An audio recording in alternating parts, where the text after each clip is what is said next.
తాకట్లో ఉన్న మీ బంగారాన్ని విడిపించి ఆ రోజు ఆన్లైన్ రేటుకి కొంటాం. Sharma gold company. పోసాని గారు ఎలా ఉన్నావు బాబు? బాగున్నాను రోహన్. ఒక రకంగా మిమ్మల్ని చూస్తూ బాధపడాలో అర్థం కాదు, ఇంకొక రకంగా మిమ్మల్ని చూస్తూ సంతోషపడాలో కూడా అర్థం కాదు అనమాట. అంటే ఇలా వచ్చిన ఒక గ్రాఫ్.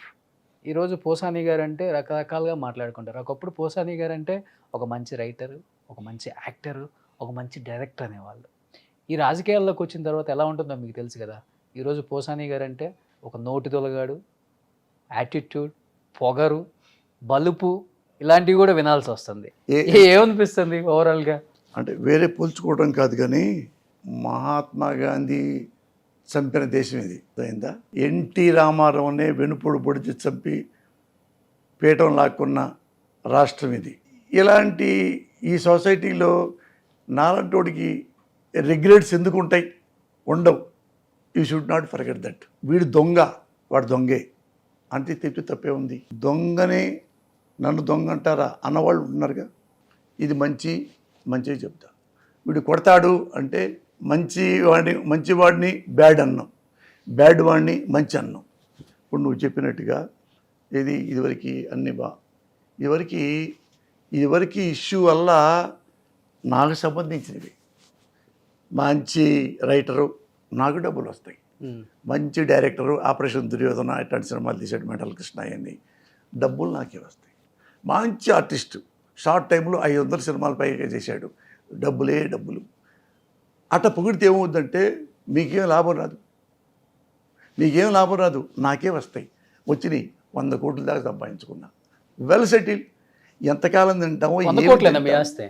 నా 100 కోట్లు, దాదాపు 1000 కోట్ల పైన. 100 కోట్లు నాకు ఆస్తి ఉంది, అప్పులు లేవు, ఏ గోల్ లేదు, సంతోషంగా జీవితాంతం నేను 100 ఏళ్ళు బతికినా. ట్యాక్స్ అది కడుతున్నారా? అన్నీ మీరు ఎక్కడ ఏదైనా చూసుకోవచ్చు, నా నుండి మీకు లీకేజ్ ఉండదు. ప్రతి పైసా ఎంత పొగిడితే నాకు ఎంత డబ్బులు వస్తాయి. అందు తిట్టినా కూడా అంతే వస్తాయి కదా మళ్ళీ. అక్కడ సినిమా ఇండస్ట్రీలో అని చెప్పేది, సినిమా ఇండస్ట్రీలో ఎంత మీరు పొగిడారు కానీ డబ్బులు మాకు వస్తాయి. వేరే అదే అక్కడ పొగిడితే వస్తాయి, ఇక్కడ తిడితే వస్తాయి. ఎంత తేడా? తిడితే రావు. అది ఎవడు బ్రోకర్స్ చేసే పని. సార్ మీకు ఎంతో సర్వీస్ చేశా సార్, నా డబ్బులు ఇరా, నాకు అది ఇరా. ఉన్నారా అలా చేసే తెలిసి? నేనే కాదు, ఎవరైనా రాజకీయాల్లోకి వచ్చారంటే ఈ పదవి ఉంటే బాగుంటుంది అనేవాళ్ళు ఉంటారుగా. ఈ పదవితో బాగా ప్రజల సేవ చేయొచ్చు అనుకునే వాళ్ళు ఉంటారు, ఈ పదవితో తినొచ్చు అనుకునే వాళ్ళు కూడా ఉంటారు. అది ప్రపంచం మొత్తం డెమోక్రసీ కంట్రీల్లో అన్నింటిలో జరుగుతాయి. నా జీవితం నేను బతుకుతున్నా. ఈ ప్రభుత్వం ఉన్నాళ్ళల్లో ఎవరికి ఓటేయాలి? ఉన్నాళ్ళల్లో బెటర్ ఎవరు వాళ్ళకే ఓటేయాలి. సర్వోత్తముడు, మానవోత్తముడు, ఉత్తమోత్తముడు రాజకీయాల్లో ఎవరు లేరు. సామధాన దండోపాయాలన్నీ ఉపయోగించినా కానీ పోసాని కృష్ణమూర్తి లొంగడు అని తెలిసిన తర్వాత ఏ వ్యక్తికైనా ఒక క్రెడిబిలిటీ ఉంటుంది, దాన్ని దెబ్బ కొట్టడానికి ప్రయత్నం చేస్తారు. అంటే ఈరోజు జరుగుతుంది పోసాని కృష్ణమూర్తి మీద అదే అంటారా? ఒకటి గుర్తుపెట్టుకో, ఒకడు నేను సిన్సియర్గా బతుకుతూ దీన్ని నేను నమ్మాను, నిజాన్ని నమ్మా, అవినీతి నమ్మలా. నిజాన్ని నేను నమ్మినప్పుడు ఎంత దూరమైనా వెళ్తా, అప్ టు డెత్. నువ్వు చంపుతారన్నా ఐ వోంట్ ఫీల్. నాకెందుకు సిగ్గు లేదంటారు మీకు? అంటే ఇప్పుడు మహాత్మా గాంధీ పరువుగా బతికిన కుటుంబం కదా, అంటే గొప్ప చీము నెత్తురు ఉంటాయి కదా మనలో కూడా. అంటే రోహన్, రాజకీయాల్లోకి వచ్చిన తర్వాత ఎందుకు అనిపించుకోవటం? మహాత్మా గాంధీని తిట్టారు, నెహ్రూను తిట్టారు, ఇందిరాగాంధీని తిట్టారు. ఎవరు తిట్టుకు వదిలిపెట్టారు చెప్పు? ఒకళ్ళని చెప్పు. తిట్టించుకున్న వాళ్ళందరూ గొప్ప వాళ్ళు అవుతారంటారు. నేను అవుతా. నేను మామూలుగా ఎందుకు అవుతాను? చూసారా సార్ మీరు వీళ్ళన్నీ చేయటం?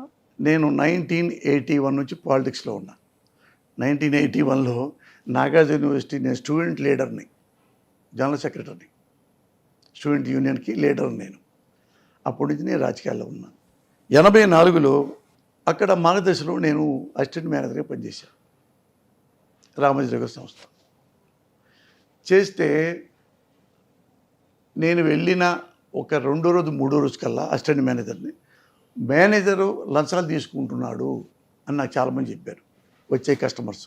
ఇదే హైదరాబాద్లో సికింద్రాబాద్ బ్రాంచ్ మార్గదర్శి స్టిల్ ఇప్పటికి ఉంది, చూసుకో. అయితే నేను ఆయన దగ్గరికి వెళ్ళా, సార్ ఇలా మీ మీద 4-5 కస్టమర్లు వీళ్ళు చెప్పారండి, మెంబర్సు డబ్బులు తీసుకొని చిట్లు ఇస్తాడు అని అన్నారు సార్. మరి ఆలోచించండి నాకు చెప్పారంటే అతను షాక్ అయ్యాడు. ఏది వీడు బచ్చాగాడు, నిన్నగా మొన్న వచ్చాడు, వారం కూడా అవ్వలేదు, నన్ను క్వశ్చన్ అవుతాడు, ఎవడరా నువ్వు, వాట్ యు ఆర్, షటప్, ఎవడు చెప్పాడు, నా కొడుకు చెప్పాడు, నోరు మూసుకొని సీట్లో కూర్చోపోయి. అద్దం ఇటువంటి అనమాట. అద్దంలో ఈ స్టాఫ్ అంతా కనపడుతున్నాం మేము, 35 మంది స్టాఫ్. ఇప్పుడు పుట్టినప్పుడు మనకు తెలియదు పుట్టామని లేదు, చచ్చేటప్పుడు కూడా మనకు తెలియదు. ఈ రెండు లేనప్పుడు ఎందుకు భయపడటం, ఎందుకు భయపడాలన్నా? సో మధ్యలో జీవితం అనేది అమ్మో బతకాలి, రేపే రోషన్ మన చంపుతున్నాడు అంటే భయం వస్తుంది. ఎవడు చంపుతాడు ఎవడు తెలుసు, ఎవడు ఆడు చేస్తాడు నేను చేస్తాను ఎవడు తెలుసు, దేవుడు రాసి ఉంటుంది.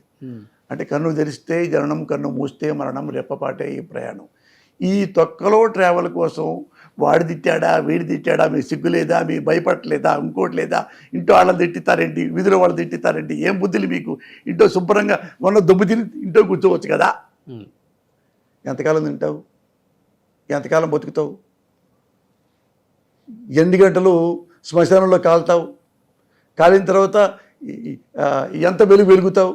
1 day, 2nd day who is Posani దొబ్బేరా వేరే వాడుకొని చూసుకుంటూ ఉంటారు. సుమన్ టీవీలో మీ పర్సనల్ అండ్ బిజినెస్ ప్రమోషన్స్ కోసం కింది నెంబర్కి కాంటాక్ట్ చేయండి.